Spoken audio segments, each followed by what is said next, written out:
Ladies and gentlemen, when there were threats that Rigathi Gachagua was going to be arrested the moment he touches down at the JKIA, he said on a live interview that when he decides to come to Kenya, he will announce the date, the time, and the plane that he will use. And indeed, Rigathi Gachagua did so. Now, eventually, he arrived on Thursday, slightly after noon, the same way he had just stated it in his interviews and also through the press conferences that were held in Kenya here by the DCP party officials. Ladies and gentlemen, at the JKIA, the common mwananchi, the supporters of Riggy who were present.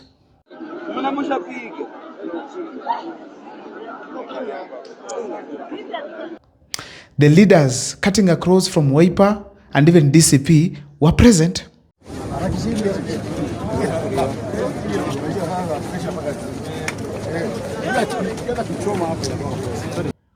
The lawyers of Rigathi Gachagua were also there, just in case he was to be arrested. They witnessed the occasion. Do you expect that he'll be arrested, or why are you here with your work attire? I've just come from the Court of Appeal, and I did not have an alternative dress code, so I came as I was. But we had what Murkomen say, and we know Murkomen is the one who directs IG. Ladies and gentlemen, the police officers were also there in large numbers.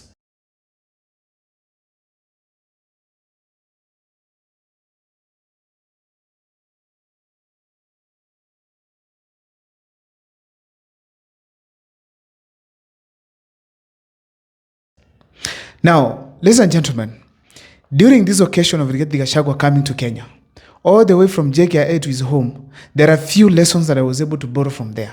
And that is what is going to form the basis of this analysis here today. But before I take you through, can if this is the first time you're watching my videos at Mukwa Times, please take a second or two to subscribe, like, and comment, because that is the best support you can always give this channel.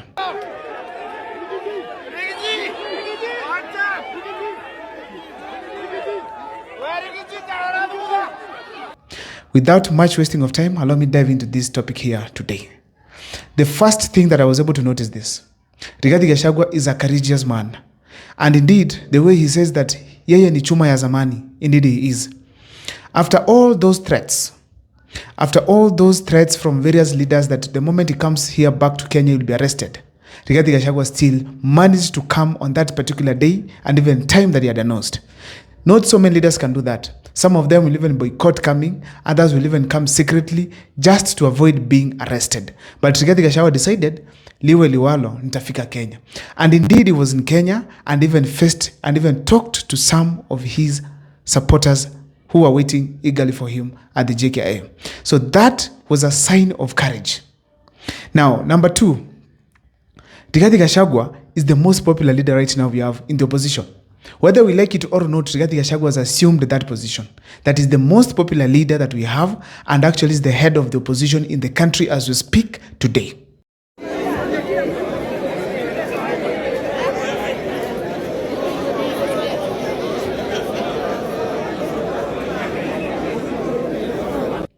That is very key.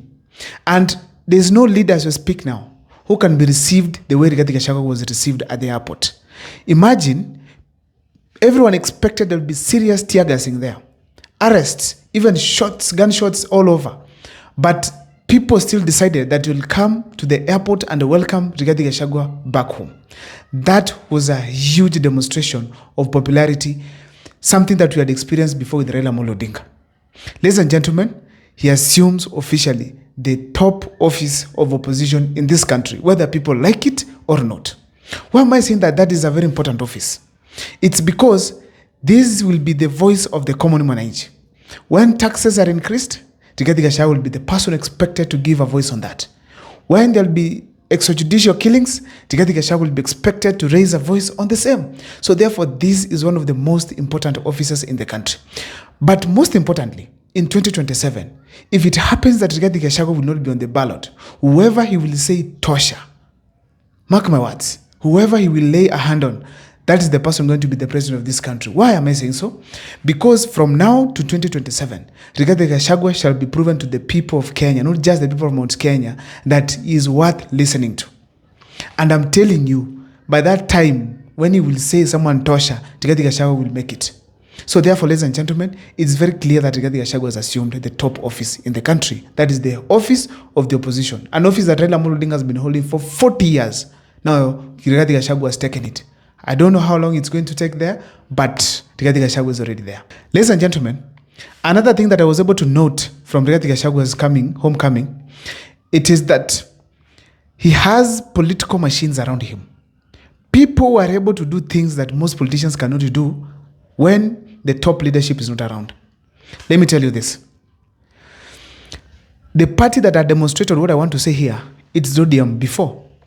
But after the ODM had betrayed Kenyans, now no one was left until Rigathi Gachagua came up. Let me give you an example. When Matiang'i leaves the country, goes to the US, everything about Matiang'i stops until he comes back. You can't see rallies. Rarely do people talk about him. And now, when he's around is when you see even very many people around him. People want to talk to him. People want to demonstrate how much loyal they are to him. But now Rigathi Gachagua, he left the country 6 weeks ago. Despite leaving the country, the DCP party was conducting these huge rallies across the country, especially in Nakuru, like Laikipia counties. Ladies and gentlemen, apart from that, the organization that was done to ensure that the welcoming of Rigathi Gachagua has happened successfully shows that there were political machines present in the country. And of course, I can't end this video without mentioning Methu and of course Cleophas Malala. These people held press conferences right, left, and center. They led in campaigns across the country. They were tear gassed across the country whenever they went to have rallies, whichever places they did. Ladies and gentlemen, some of them, like Jenny Gihara, were also arrested. A very clear sign that despite these people being intimidated, they still decided to organize this homecoming for Rigathi Gachagua, despite the threats from government to arrest them. Actually, personally, I thought even some of these leaders would not find themselves in their homes by today morning. But fortunately, they were all at the airport. A clear indication that there are political machines around Rigathi Gachagua. And actually, whether people like it or not, that makes him a very powerful leader in the country as we speak today. And if people are not careful, some of these young leaders are going to take over the leadership of this country very, very soon. Very, very soon. Ladies and gentlemen, another thing that was very clear from the homecoming is this. Rigathi Gachagua is the official kingpin of the mountain region. Right now, there's no leader in Mount Kenya who can call for people to come out and then they come out the way they did today. There's no leader in the current generation as we speak from Mount Kenya.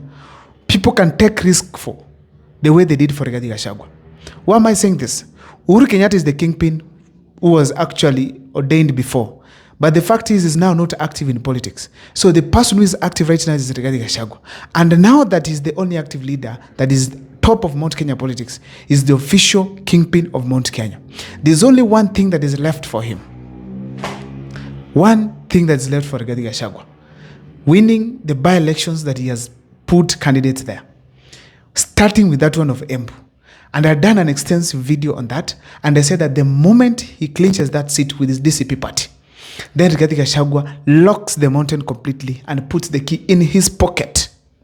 I don't know what is your take, ladies and gentlemen, but those are the lessons I was able to borrow from the Rigathi Gachagua's tour back to Kenya. I mean, his homecoming. See you next time for more videos.